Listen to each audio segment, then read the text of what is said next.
और किसी भी स्तर पर देखिए, पहले हम लोगों ने कानपुर में देखा था कि पुलिस वाले चांदी चुरा के ले गए, और अभी 2 दिन पहले पता लगा कि वो पैसे जो थे वो भी चोरी कर लिया, उसमें पुलिस ही पकड़ी गई।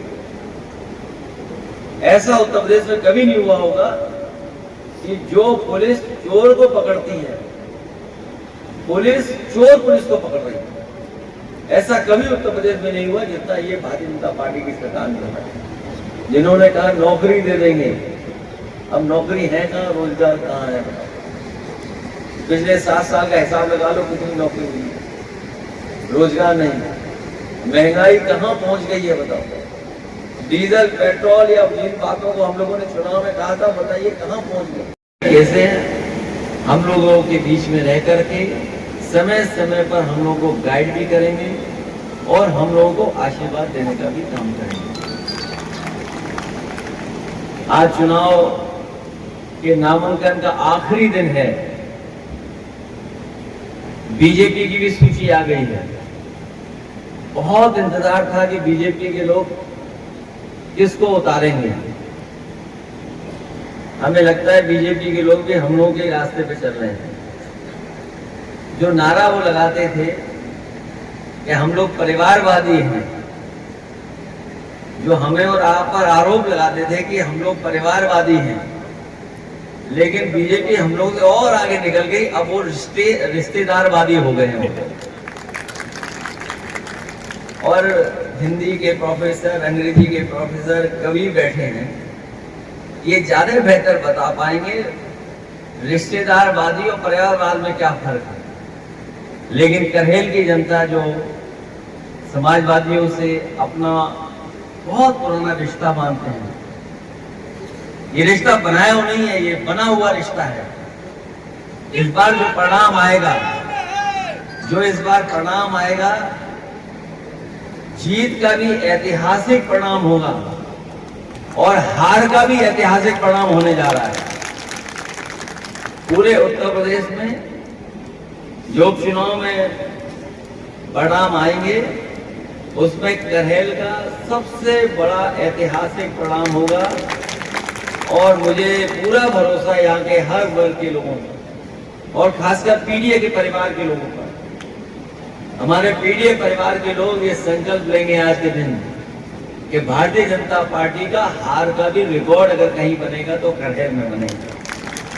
हमारी पार्टी के यहाँ पर नेता हैं, यहाँ के प्रभारी और हमारे आजमगढ़ के वो मंत्री आदरणीय चंद्रदेव राम पूर्व मंत्री जी, के बाद एकदम शुरू हो जाएगा ये जो उपचुनाव होने जा रहा है।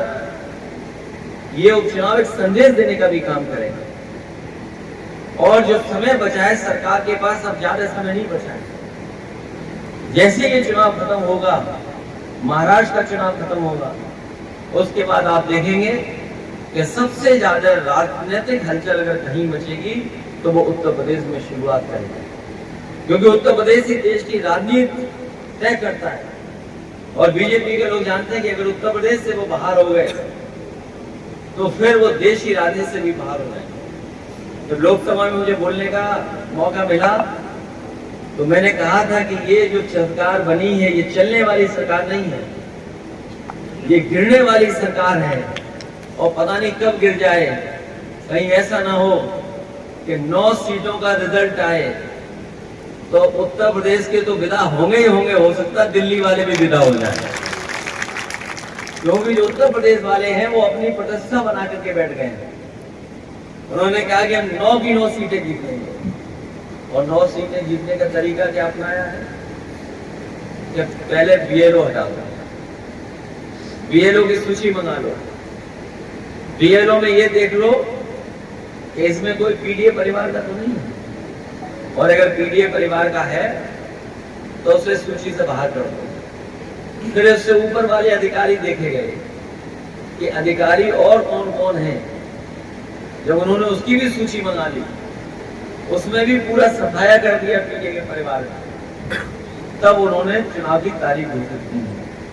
लेकिन बीजेपी के लोग ये ना भूल रहे, अभी तो हम लोगों ने उन्हें उत्तर प्रदेश में हराया है इंडिया गठबंधन ने और पीडीए ने मिलकर के। 36 सीटें प्लस 7 43 सीटें हार गए। और इन्हीं कार्यकर्ताओं को अगर पता होता कि हम लोग 43 सीटें जीतने जा रहे हैं, 43 सीटें जीतने जा रहे हैं, तो हो सकता था यहाँ का कार्यकर्ता एकजुट होकर के हमें 60 से ज्यादा भी लोकसभा जिता। और अब तो हम लोग बीजेपी को हराना जान गए हैं, रणनीति बनाना जान गए हैं, लोगों का सम्मान कर करके उनको जोड़ना जान गए हैं, दूसरों को जगह दे करके त्याग करना जान गए हैं। तो देख लेना आप आने वाले समय में उत्तर प्रदेश में परिणाम, ऐसा परिणाम आएगा कि कभी बीजेपी ने सोचा नहीं होगा। हालांकि बीजेपी के लोग सो नहीं पा रहे जब से अयोध्या हारे। जब एक गड़बड़ सोचते हैं तो उन्हें यूपी की याद आ जाती है कि यूपी में कैसे हार गए, और जैसे ही गड़बड़ दूसरी कर करके अयोध्या की याद आती तो फिर नहीं सो पाते। तो इतनी बड़ी हार हुई है यूपी से जिसकी वो अभी तक भरपाई नहीं कर पाए। इसीलिए पीडीए की काट ढूंढ रहे हैं, पीडीए की काट, ये पीडीए को कैसे काट निकाले। मैं अपनी तरफ से, आप सबकी तरफ से पूर्व एमएलसी, पूर्व मंत्री आदरणीय सुभाष यादव जी को बहुत बहुत बधाई और शुभकामनाएं देना चाहता हूं।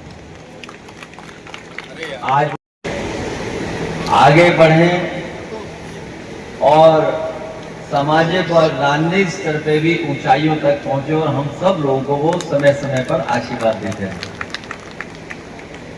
हालांकि जन्मदिन के दिन हम सब खुशी मनाते हैं। आज जिस समय हम लोग जन्मदिन का कार्यक्रम कर रहे हैं, चुनाव की तारीख भी आ गई है, इसलिए जितने सादगी से कर सकते थे उतना सादगी से उन्होंने किया, इसके लिए भी मैं बहुत बहुत बधाई देना चाहता हूँ। क्षेत्र के लोग यहाँ पर मौजूद हैं, पार्टी के सभी जिम्मेदार, सम्मानित हमारे नेता कार्यकर्ता जिम्मेदार हैं, मौजूद हैं यहाँ पर। हम सब लोग उनको शुभकामनाएं देने आए हैं। आपसे हम सब समाजवादी लोगों का कोई आज का रिश्ता नहीं है, बहुत पुराना रिश्ता है हम लोगों का। एक पारिवारिक रिश्ता के साथ साथ हम लोग न जाने किस समय से एक दूसरे से जुड़े हुए लोग। हम सब लोगों ने साथ मिलकर के बहुत काम किया है, राजनीतिक काम किया है, सामाजिक काम भी किया है। जिस समय मैं कॉलेज में आया